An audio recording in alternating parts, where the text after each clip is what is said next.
Okay.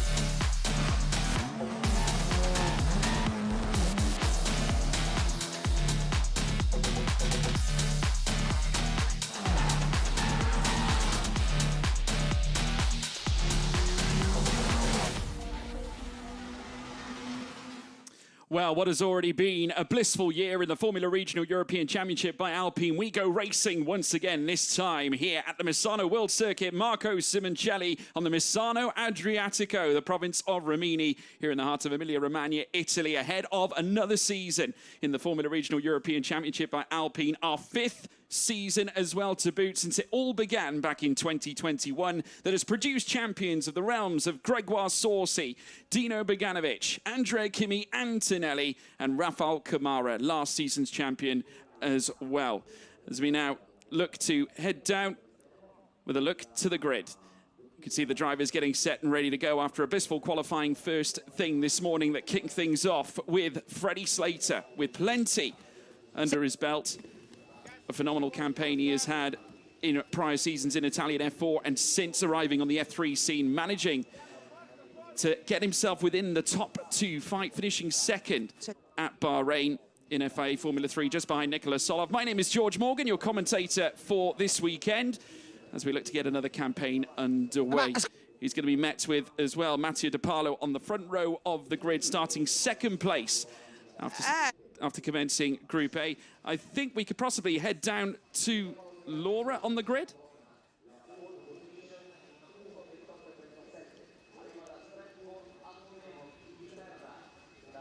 Okay. Not just yet, folks. We will, of course, be tuning in with her later on just to get some feelings, get the vibes out on track. But as you can see, quite the atmosphere out there on circuit here for the Acci Sports weekend. We've got it all going on at the moment. But like I said, the Hall of Legends that have come through this series. We've witnessed, as I said, Gregoire Sorsi come in, but we've also seen, obviously off the back of Dino Beganovic, that same season, Gabriel Bortoleto, who would not necessarily win the championship that year, but go on to win F3 and F2 titles, eventually finding himself a seat in Formula 1 with Kick Sauber. And then, of course, Andrea Kimi Antonelli the following season becoming champion. First of all, let's run through the starting grid for this first race. Freddie Slater starting from grid spot 1, lining up alongside him, Matteo De Paolo, this time with Trident, not Santalok this time around. Rashid El Dahiri making it a Prema 2-car in the top 3, with Evan Gilter with ART in 4th as well, who, if you remember, won the Formula Regional Middle Eastern Championship coming into this new season. We move onwards down the grid as well, as we do make our way down to 5th spot. Jin Nakamura, of course, part of the Toyota Racing School. Pedro Clero as well lines up in 6th place for Van Amersfoort Racing. Taito Kato, of course, the man supported by Honda. We've got Kanato Lei also lining up 8th on the grid for ART. It's an ART row fully by there, but then we have Jack Beaton starting 9th on the grid with Nikita Bedrin on his return, this time with Santalok after his spell with MP Motorsport. Enzo Dellini, we welcome him back for his second season. He's starting with our race, and then Hayu Yamakoshi joining him on the same row. Nandavad Biran in 13th with Akshay Bora in 14th as well. Then further down we have Rui Heng Ye in 15th with Kashmir Stuka down in 16th as well. And then move on down into 17th spot. It's Ruiki Liu in 17th with Enzo Peugeot lining up in 18th. That's on the 9th row. Then we have Giovanni Maschio in 19th, met with Dion Gauda as well. Onwards, we then meet Tim Gerhardt as part of Santalot Racing. Eduard Borgner lines up in 22nd. Valerio Rinicella in his 1 appearance for this season, lining up for the new CL Motorsport. We then have Arthur Agurta alongside him with Sakya El-Mushari and Aditya Kulkarni lining up for Axel as well. Both drivers, unfortunately, coming into spins during the qualifying session. But the cars now making their way around the track here for the formation lap. So who is going to draw the better exit coming in towards turn 1? We're going to be racing around a circuit that is named after a local motorcycle racer, Marco Simoncelli, who passed away back in 2011. But such a grand heritage this circuit represents, this Grand Prix layout existing from 2008 onwards. But the circuit itself breaking ground back in 1970, opening then on the 4th of August 1972, as we now watch the car number 50 being pushed along at the moment. That is, of course, the Santalok driver, Tim Gerhardt's not getting a a decent exit whatsoever. Some issues just prior to the formation lap, not being able to undertake it like the other drivers are at the moment. So that's going to be troubling for the Santalok team.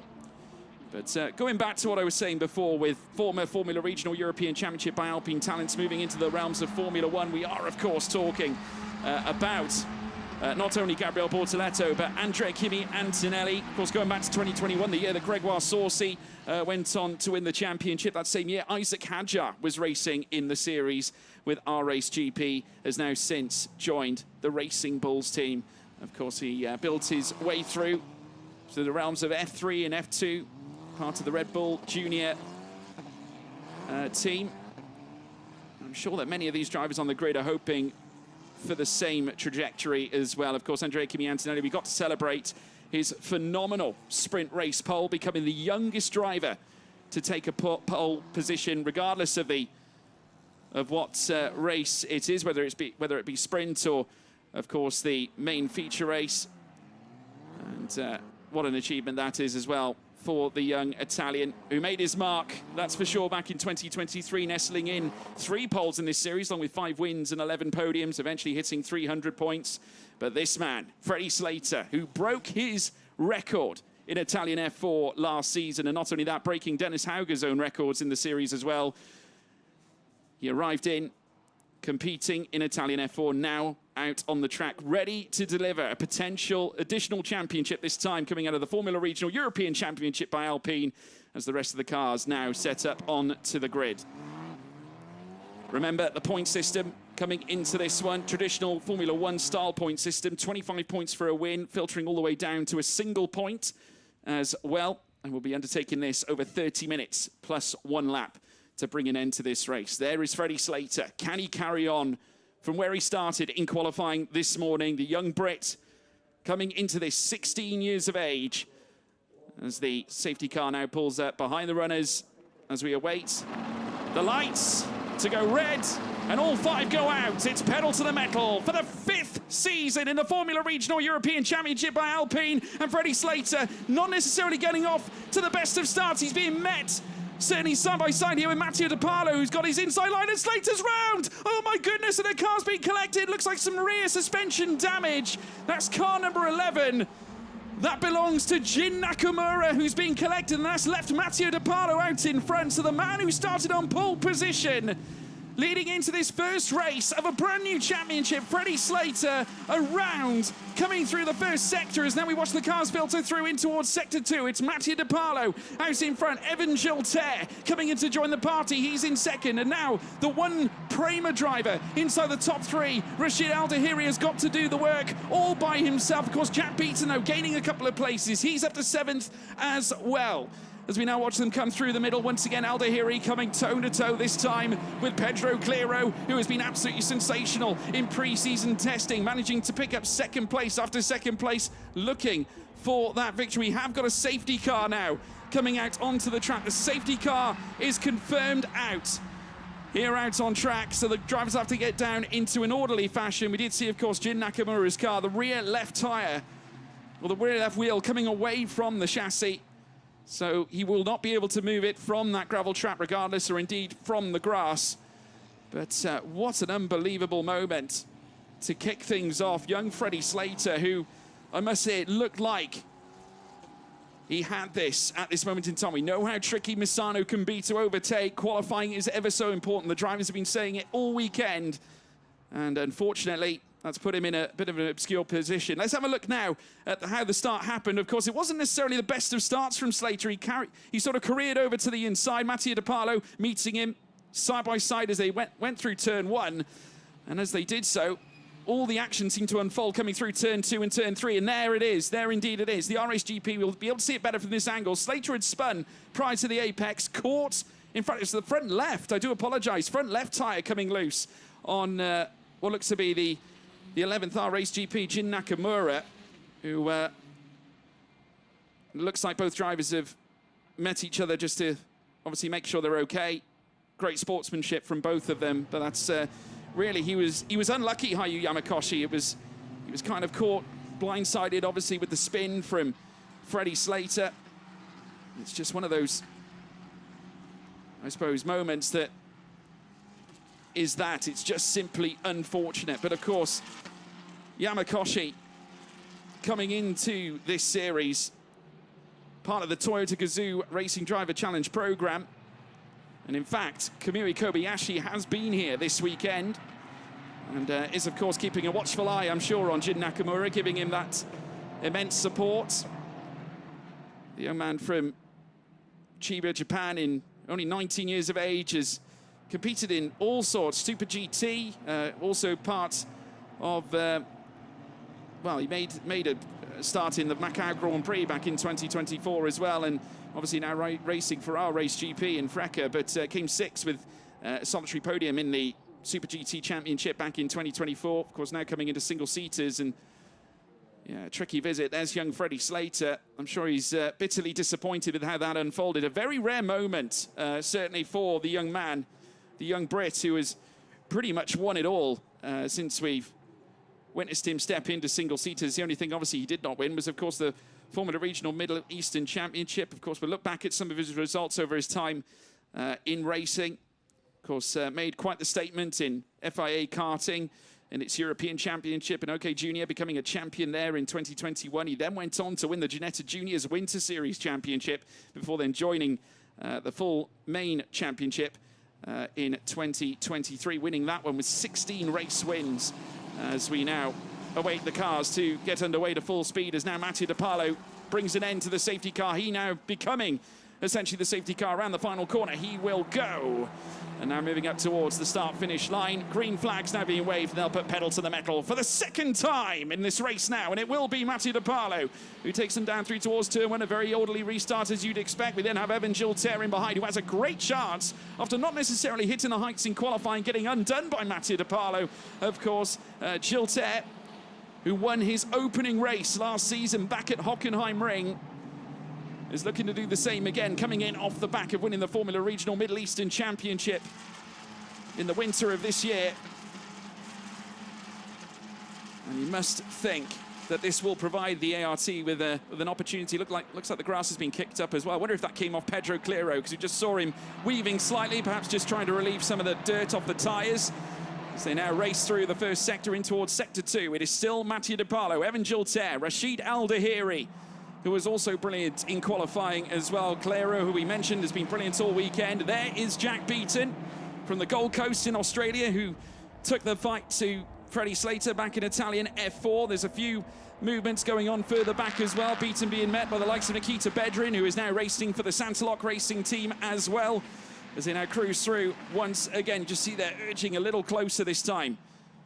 Is Evan Gilter, but we've got plenty of other cars now starting to make their way forward.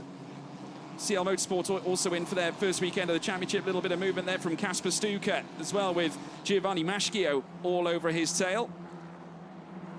Enzo Peugeot also part of RPN, just in front of Stuka as it stands, as they cross the line to begin the next lap. Still De Paolo taking them onwards around this Misano circuit. Still a great deal of time left to go, and the Trident driver leads the way. So now peel through out of turn 2 and turn 3, through towards turn 4 and 5 and 6 before the next straight that is situated at turn 7, which will take them down through towards Quechia, which is actually, it actually means tree, I've come to learn this weekend, as we now watch them make their way through. Now Dion Gouda has moved up into 18th place as well, just managing to get rid of Valerio Rinicella, as I said, debuting this weekend for the CL Motorsport team in their very first start, in their very first race in the Formula Regional European Championship by Alpine. We can confirm that the incident between Jin Nakamura and Freddie Slater will be investigated after the race.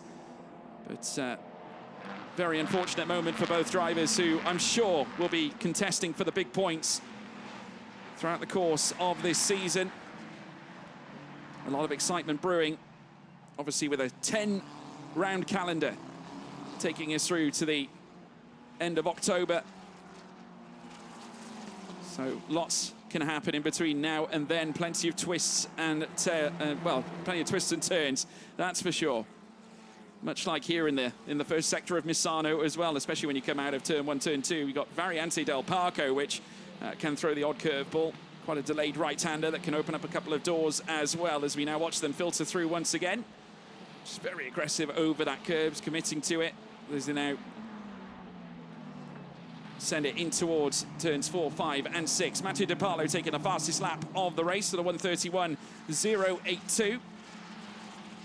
And proceeds onwards in a bid to try and break the gap in between himself and Evan Giltaire. As it stands, the gap is currently sat just beyond 7.5 tenths as they now head down into the next left-hander. Coming out to turn 8 at Quechia and then in towards turn 9 and 10 at Tramonto. De Pallo absolutely flying though. Gave a grand account of himself. And especially at this start of the season, where you want to set the tone for the rest of the championship. Little reminder as well, they do of course have push to pass available. 5 occasions they can use it. And it'll last for 15 seconds as well. So it's all about strategy, trying to use it at the right time. They're also having to nurture the tyres along as well. They get a very select amount with 2 sets across the dries and 2 sets, should it be wet weather as well, for wets. Obviously no concerns of that this time around. The track temperature, incidentally, vastly up on where it was first thing this morning, where of course we qualified at 8:30. Things are a little different at just after 4 o'clock. But the sun has had a chance to beam out across this Misano circuit. Now he watches De Pallo once again, takes them through turn 2 and turn 3. Giltaire now 1.1 seconds behind as they now filter through. And one mistake, and it could very, very easily be punishing as well for any driver out on track right now. Again, Mathieu De Pallo pulling off a fastest lap here for Trident. Would be a big weekend for both driver and team already. Speaking to De Pallo earlier on today, he was absolutely thrilled with his qualifying performance. That was his best qualifying to date in the Formula Regional European Championship by Alpine. His previous best last season with Santalok was 7th. And now coming into this, on the first row of the grid, 2nd place there as well. As we watch the drivers make their way around. Mathieu De Pallo 1.1 up as we now see a little move as well from the Trident further back. And I think that might be Ruiki Liu, who is looking to get on the move this time around. And indeed, car number 7, no, that's Nandavad Birenbhakti at the inside, now going wheel-to-wheel with Enzo Dellini in the R-Race GP car, but there's his teammate further back. Ruiki Liu is in the mix of a fight, but Birenbhakti with the Tiger Liner switch back once more, this time from Enzo Dellini now, as he looks to swap sides, opt for a better line coming out of the right-hander, and now beckoning around the left. Great effort there from Enzo Dellini. It has somewhat disconnected him, though, from the group of cars further up, but a vital moment to certainly retain the place in P12. Enzo then further back with Ruiki Liu, who is also looking to make places, but Dellini managing to take that P11 back from Nandavad Birenbhakti. And what a moment between the two drivers as now Mathieu De Pallo takes another fastest lap of the race thus far. His pace has been truly astonishing at the moment, managing to keep Giltaire at bay, which is absolutely crucial. As we now keep our eyes peeled on Pedro Clero making his way down the straight. Still plenty of time left in the race for some changes to occur. At the moment also we have Rashid Al-Dahiri currently sat in 3rd, 2nd behind Giltaire, so the gaps are starting to even out between Ps 1, 2 and 3 thus far. Pedro Clero still with a chance at a podium. Of course, all over the tail of Al-Dahiri at the moment, with Taito Kato down in 5th as well, half a second in behind Pedro Clero, as they now stream down, coming out of the bend at turn 8, as we now see some more action further back. Now this is Jack Beaton. What a lovely switch there from Beaton. You can't beat that, that's for sure. Late on the brakes he goes against Kanato Lay, and now moves up into 6th place. Astonishing work from Jack Beaton, just coming into the next sector split. And that was what I would like to call a switchback of dreams as well. Beaton seemingly holding on to that P6 now, with Kanato Lay reduced to 7th, and has got Nikita Bedrin just in behind as well. Let's take a look at this once more. Just look to the outside, straight away to the inside, sold the dummy. And didn't he just? Moving up a place. That is one of the most majestic moves I think we will see through the course of this weekend, and that's exactly what Beaton's capable of. They'll be looking to him now, obviously, after Slater's issue at the start of the race, and I'm sure the Prema team gave a grand golf clap at that, because bear in mind, where Jack Beaton started right at the beginning of this race. He was on row 5 coming into this, has fought his way into P6 as now we see yet more wheel-to-wheel action. The number 10 Santalot car belonging to Nikita Bedrin now coming under pressure. Hayu Yamakoshi also watching and waiting in behind. Kanato Lei is once again going wheel-to-wheel with yet another car. Seemingly has lost time after his loss to Jack Beaton, and now this time he loses out to Nikita Bedrin. So Bedrin now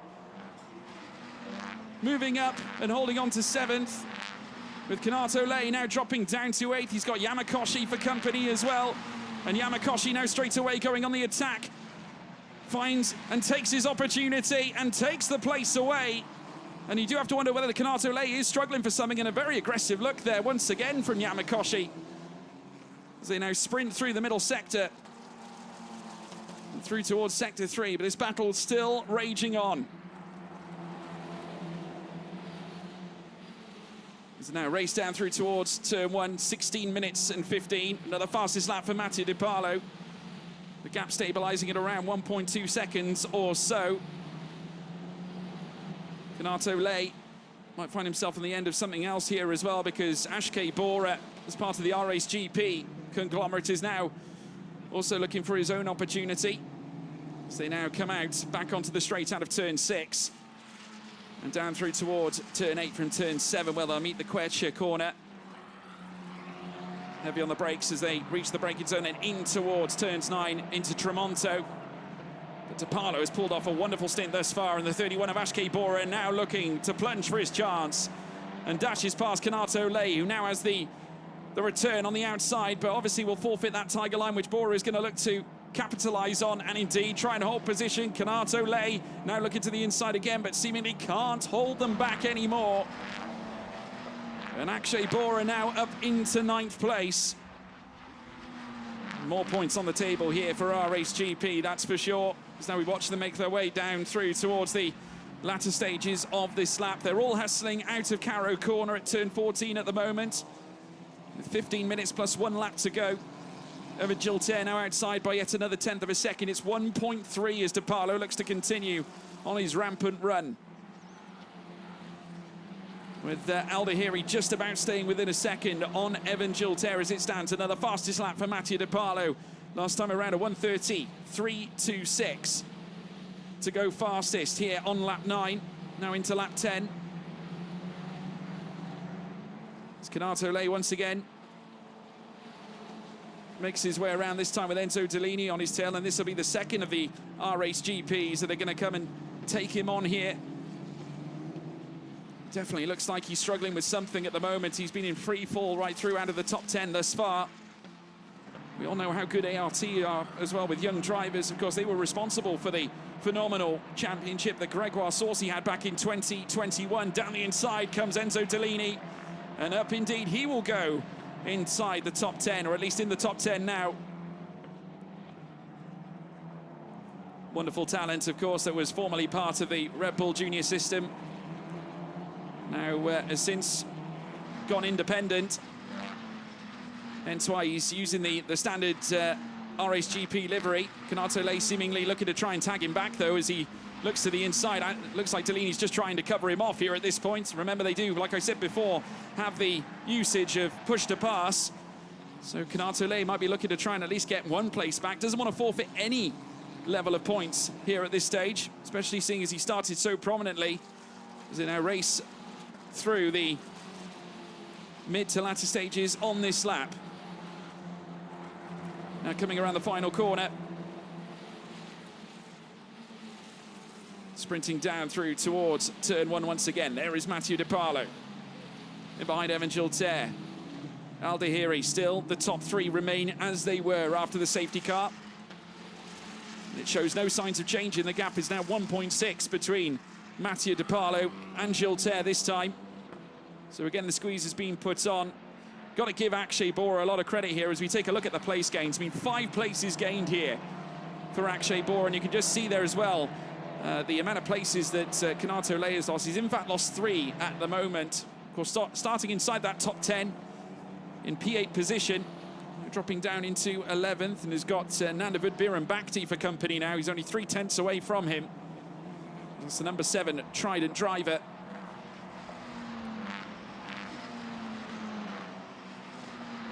who, young 18-year-old from Bangkok in Thailand, began his karting in Europe, incidentally. Single-seater debut coming in 2022 as now we watch as the number 10 of Nikita Bedrin is met with Hayu Yamakoshi. The battle over 7th place.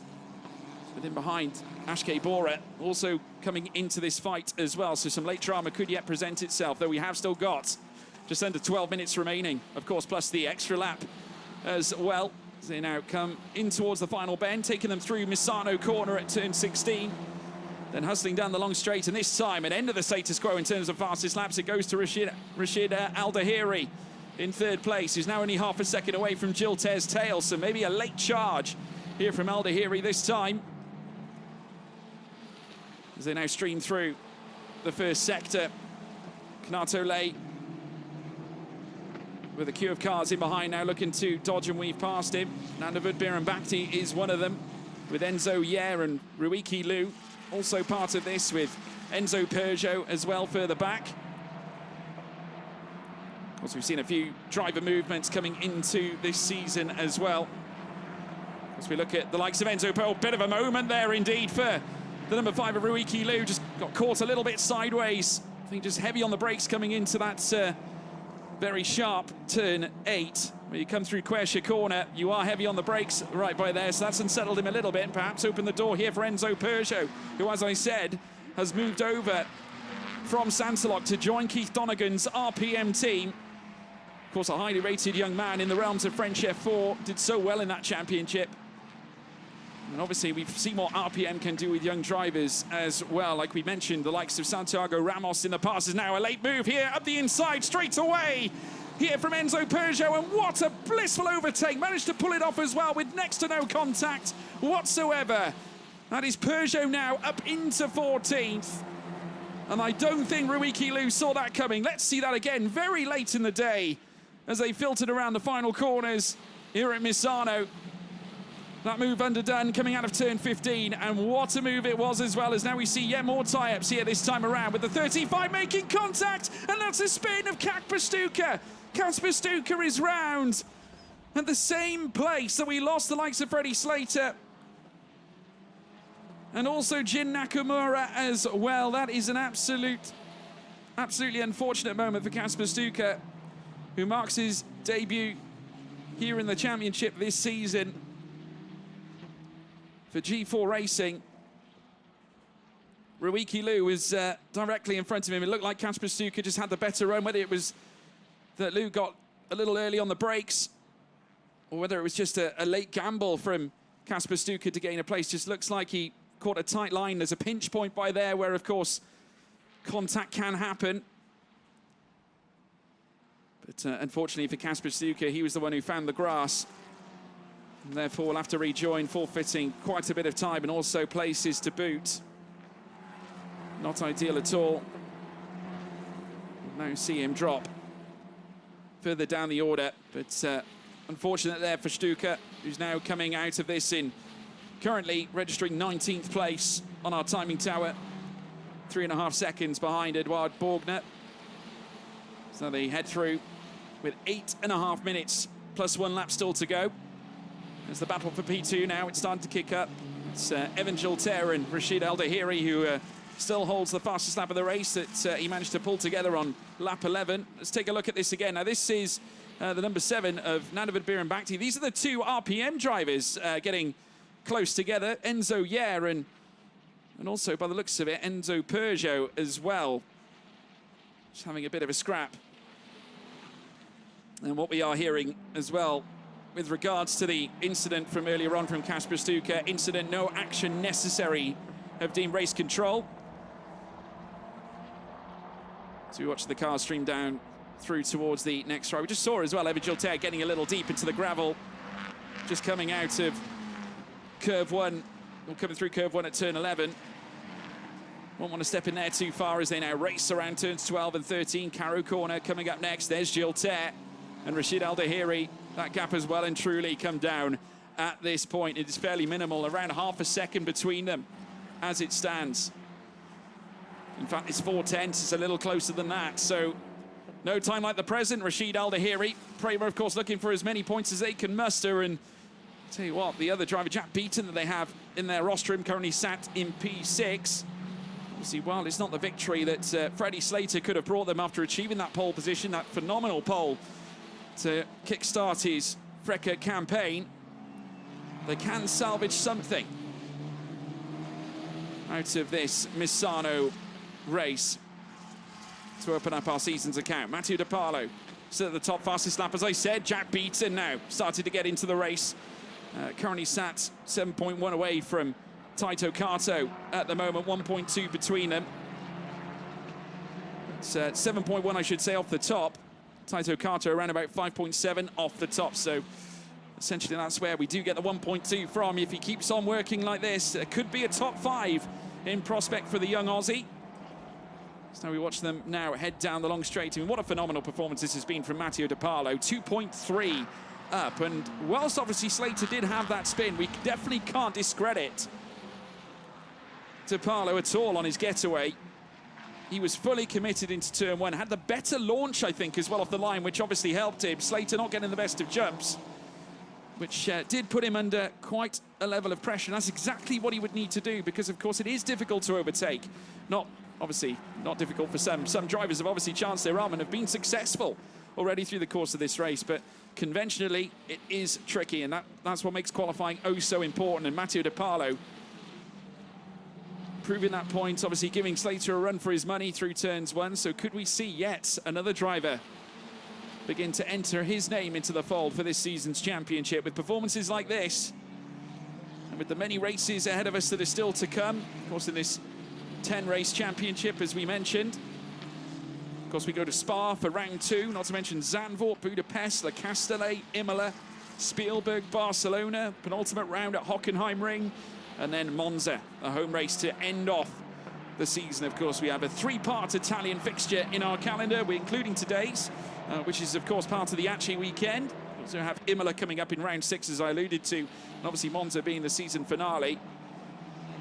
Will be a wonderful moment also for our Italian teams and drivers that are looking to perform, and no less Matteo De Parlo, after taking the fastest time in Group A first thing this morning. As I said before, he was delighted that not only was he able to achieve that with it being his first front row visit, but also with it being his home nation and Maurizio Salvadori's team being a home team here in Italy. They'll be looking for similar results, I'm sure, when we head to Imola and Monza later on this season as well, as we now watch the cars make their way around here with 4 minutes and 20 to go. De Parlo 2.2 in front, showing no signs of slowing down, and Gil Ter's attention surely has to remain with what's behind him, because the Prema driver, Mercedes Junior, is now closing up behind him. Rashid Al-Dahiri is on the attack. Pedro Clero currently in a world of his own right now. 1.2 away, though, could yet muster something. A black and white flag has been delivered out for Giovanni Maschio as well. The RPM driver currently sat down in 17th place. And that is a disrespecting track limits violation that has been ushered in by race control. So a caution going Maschio's way. There's now the gap largens once more up at the front, 2.5 seconds at the moment. Al-Dahiri, 3rd place. Just behind Gil Ter, 0.3 of a second as they cross the stripe last time around. And now heading down the long straight in towards turn 11 at curve 1. De Parlo committing to these gaps as well. You can just see there from Al-Dahiri just getting so aggressive into the apexes, trying to carry as much speed as possible now as they enter into the final sector, coming out of turn 14 at Caro. And now in towards Misano at turn 16 as well. We mentioned the legends that have come through the course of this championship. We definitely look like we could be writing some incredible stories once again this season. Matteo De Parlo would be a race winner for the first time in this series, should he be able to bring this home. Pedro Clero looking to finish strong as well. Remember, he is looking for a spot on the podium. There he is in the distance, just behind Al-Dahiri at the moment. The Van Amersfoort Racing driver essentially leading the team after Brando Padour's departure and moving up into the realms of Formula 3. Clero was under no illusions. He had a big plan this season, obviously looking to try and go one better than P2. He said, whilst it's great to be consistent, Now that is, of course, the best way to accrue decent points. I'm sure he would love to taste the top step, at least at some point this campaign, and you certainly wouldn't write it off. He was brilliant last campaign as well. And now returns this season once again for Van Amersfoort Racing. The young Brazilian who finished 8th of the championship last year with 2 podiums. As now Aldahiri starts to get a little bit closer, and Gilles very wary of it, almost semi-breaking the toe on the run, coming down through turn 11 in towards 12 and 13 once again. Something tells me we could be seeing something dramatic late in the day this time. Palo still careering onwards. Gilles very aware with what's going on behind him, and Pedro Clero is also coming in to join the fight too, so don't turn away yet, folks. The podium is still up for question as they now sprint down the long straight, down through towards turn 1. Palo, 2.1 seconds at the very top of the shop as they now cross the line. Nikita Bedrin also in the midst of a fight as well, towing along Yamakoshi, Akshay Bora, as well as Enzo Delini. That's part of a group that's fighting over P7 at the moment inside the top 10. Clero now a lot closer than he was before, and over the last lap was faster than any of them in the top 3 at the moment. His last lap was a 1:30, 1:42. They've all been in 1:30.3s or more right now. The slowest driver out of the top 4 was Mathieu De Palo, who registered a 1:30.4, but of course they've still got a 2.3 second gap to chew down at the moment, which Evan Gilter is currently occupying, with Aldahiri hovering all over his rear wing, with Pedro Clero for company, and a slight lockup from Clero as well, which is certainly not going to help. He is definitely pushing all the way out there on those Pirelli tyres as they now race down through this next straight, through the kink in the corner at turn 11 at curve 1. Now down towards turn 12 and turn 13. Gilter still hanging on. And I must say, hanging on well around this final sector as well, despite Aldahiri's approaches. Gilter's done a great job of just marshalling the deficit as they now race outwards through towards the final 2 corners now. As they cross the next timing line to begin what I'm sure will be the final lap of the race. Still Pedro Clero with the fastest lap for now. He might have taken another one unless Gilter has managed to muster something as well. And indeed, the final lap is underway. It is De Palo out in front. If Aldahiri is going to pull a move off this time, it needs to be on this very lap, otherwise he will not see P2. It'll just be P3 for now, but it's all on Gilter to hold back the tirade. Pedro Clero also very much there as well. We've got ART met with Prema, meeting Van Amersfoort Racing in a bid to decide the latter 2 steps on the podium. For now, it looks like De Palo has this one sewn up, but the question is, can Gilter consolidate P2? Around the outside now comes Aldahiri now, and certainly being pushed out wide this time as he goes late on the brakes here, Gilter, in an effort to try and hold on to that P2. They're now going to stream down in towards the last 2 corners now, once again going wheel to wheel. Another lock-up this time from Gilter. As Aldahiri now goes hunting over that second place spot. They've got another straight to take. Push to pass will be useful. As now Aldahiri goes hunting in the Prema. Also Pedro Clero hovering all over the rear. Is it going to come now? Is it going to come late in the day? As they now go nose to tail once more. Evan Gilter, the young Frenchman, keeping Aldahiri at least behind for now as he whips the rear of the car on the outset now, coming out of the final few corners here on this very lap. An astonishing moment. Aldahiri did ask major questions as they now come around the final corner, getting the new season off to a perfect start. It's Mathieu De Palo, a home victory for him and Maurizio Salvatore's Trident team. They win here in race 1 at Misano, with Evan Gilter holding on to P2. Rashid Aldahiri in 3rd place, bringing something home for Prema after losing Freddie Slater right at the start of the race. And Pedro Clero home in 4th, with Taito Kato coming home in 5th. Jack Beaton finishing in 6th as well. But what a moment, what a display. Mathieu De Palo, he showed his 1-lap pace through the course of qualifying, but he has got plenty of race trim under his belt to show off as well. What an incredible performance from the young Italian, who gave absolutely everything in a bid to achieve that top-end spot to kick the weekend off. And didn't he just do it in style as well, coming into this race on the front row of the grid. He challenged Freddie Slater coming through towards turn one, had the better launch off the line as well. And despite being part of the group that went out first in qualifying, of course, had Evan Chilter as part of his group as well. This definitely places Matteo De Pallo as a potential championship contender going forward. But, of course, no doubt we will be seeing Evan Chilter fighting up at the front end. Also, Pedro Clero. Could have seen a lot more from Nakamura as well, who unfortunately went out of the race. Freddie Slater, and perhaps more to come from Rashid Al Tahiri, who now has got his first race with Prema in the Formula Regional European Championship by Alpine under his belt. But an absolutely astonishing performance. Let's run you through the classification after our first race of the 2025 season. Matteo De Pallo is your winner for Trident. Evan Chilter in second, managing to hold back the rampant Rashid Al Tahiri in third for Prema. Pedro Clero and Van Amersfoort in fourth. We've got Taito Kato in fifth. Jack Beaton rising up to P6, an astonishing drive from him as well. Ahead of Nikita Bedrin, Hayu Yamakoshi down in eighth, with Akshay Bora in P9. Enzo Delini in 10th. We then have in 11th place Kanato Lei, with 12th going to Nandavad Biran Bhakti. Enzo Peugeot in 13th, with Ruiki Liu in 14th, and then Rui Hengye in 15th. Giovanni Maschio 16th, Dion Gauda in 17th place. Kasper Stuka in 18th spot, with Eduardo Borgner in 19th. Valerio Rinicello and CL Motorsport in their first weekend, finishing down in 20th place.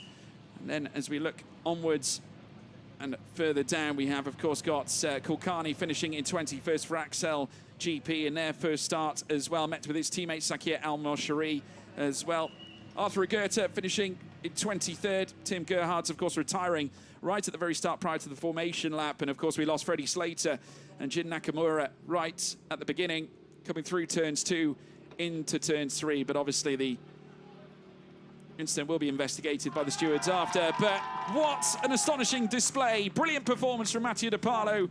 His best finish in qualifying, met with his best and first victory in the Formula Regional European Championship by Alpine, and Trident will be absolutely thrilled with that. A wonderful weekend, a wonderful display thus far. We've still got tomorrow to deal with, but he can soak this one in. I'm sure enjoy it. 25 points will be making its way over to him to get this season underway. Getting congratulations from Evan Chilter in the process as well. And that's our first race as well in the Formula Regional European Championship by Alpine in its current guise, of course, we've had since 2021. And he will be forever known as the first winner, of course, since it opened up back in 2021 as well, in terms of this very championship. But what a performance. Credit where credit's due to Rashid Al Tahiri, finishing third, bringing the Yas Heat liveried Prema home. Second place going to Evan Chilter in second place in car 95, representing ART, but they could not stop or stomp on the rampant winner, Matteo De Pallo, the young Italian, a victor here at Misano. A home race, a home victory, the pride of Italy here at this point, as now the cars make their way through Parc Ferme. And obviously the teams catching up with their drivers. But what an astonishing result indeed from all those concerned up at the front end. And we can now head down for an interview with our winner. So congratulations for your first victory. You took full advantage of the start situation and pulling away and leaving everyone behind you. So yeah, I think a really good start already from the launch. I managed to overtake Freddie. Then yeah, T1 was just about, try to finish the overtake. Then yeah, the pace was just so good throughout all the race, and we took a lot of margin from the car behind. I'm super happy. I want to thank everyone, my team, my manager Marco and Giancarlo. I'm glad for their work. Thank you. Phenomenal drive there from Matteo De Pallo. Let's take a look back at the highlights from the race start as we got underway, and indeed, Freddie Slater not getting the best of launches. Matteo De Pallo had his number coming through towards turn 1, and I think Slater was obviously just trying to warn him off a little bit, but it was the Trident driver with the lead coming through towards turn 2. Slater had spun, caught in the process Jin Nakamura, who had the front left suspension bracket just it just broke off the tyre, breaking away from the front end of the car, and therefore that was the end of their race. But we got back underway with green flags here back at Misano. This was a stellar move, wasn't it, from Jack Beaton at the inside indeed on number 19, Kanato Lei, as we once again saw more moves. Unfortunately, Kanato Lei was a glutton for punishment with the 23 R-Race GP car of Enzo Tellini also making his way through. Eventually we saw Enzo Peugeot looking to do the same as well, this time on Ruiki Liu as they made their way through the course of this race as well. And yet another moment we saw Kasper Stuka also going around at the same place where we lost Freddie Slater and Jin Nakamura coming out of turn 2, but it wasn't to be. Rashid Al-Dahiri, though, was pressurising Evan Gilter right through the course of the race in an effort to pursue for P2. He was unsuccessful, though, with Matteo De Palo taking his first win in the Formula Regional European Championship by Alpine, with Evan Gilter coming home in second, Rashid Al-Dahiri coming home in third.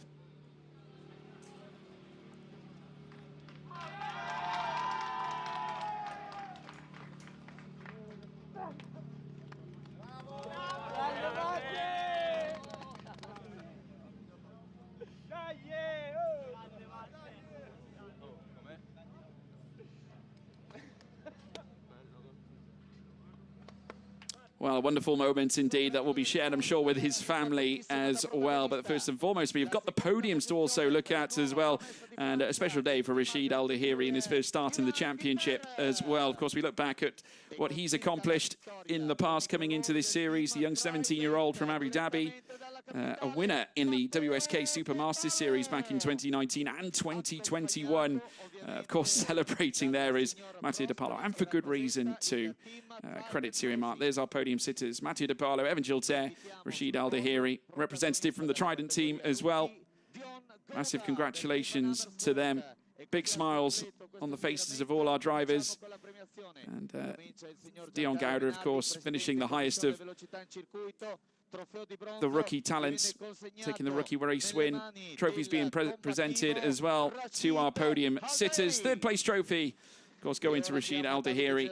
Mentioned his karting successes, also took part in Italian F4 with Prema, finishing 10th after 2 fourth places as well. And took part in F4 UAE, coming fourth in that championship back in 2024. With 2 wins, 5 podiums. Evan Gilter, a very promising start to his season. Once again, a promising start to his campaign, much like last year, only this time not the victory. But he'll have another chance at that tomorrow. But Matteo De Palo, this trophy's going to mean oh so much. The young Italian with a first win in Formula Regional European Championship by Alpine. And what could this do to this young man's confidence? It could be massive for both driver and team at Trident, who will also receive the winning team's trophy as well. There's big smiles on the face of Maurizio Salvadori, that's for sure. Home weekend here at Misano. It's a moment I'm sure they'll all treasure. Rookie trophy also being presented as well. Dion Gauder taking that one. As now we listen to the Italian national anthem.